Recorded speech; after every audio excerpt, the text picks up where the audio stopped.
Ground reality ఉన్నటువంటి వ్యక్తి. ఆయన చేసినటువంటి 10 సంవత్సరాల కాలంలో కూడా ఏం పనులు జరిగినాయనేది వేరే తెలుసుకోవాలి. 5 నెలల ముందు జరిగినటువంటి ఎన్నికల్లో వచ్చినటువంటి కాంగ్రెస్ ప్రభుత్వం ఏం చేసిందో మీరు ఆలోచన చేయవలసిన అవసరం.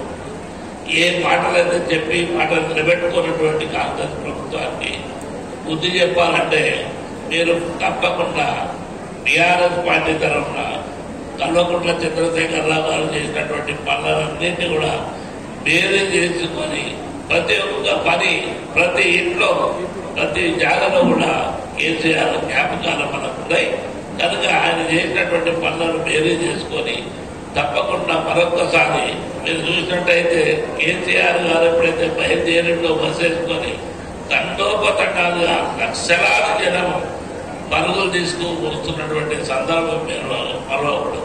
కనుక మిత్రులారా, చాలా వరకు మీరు ఆలోచన చేసినటువంటి విషయాలను తప్పకుండా 13వ తారీఖున ఉదయం మీరు తప్పకుండా కారు గుర్తు మీద ఓటేసి మమ్మల్ని గెలిపించవలసిందిగా మేము ప్రార్థిస్తూ ఈ కార్యక్రమానికి చేసిన మీ అందరికీ పేరు పేరుగా నమస్కారం పెడుతూ సెలవు.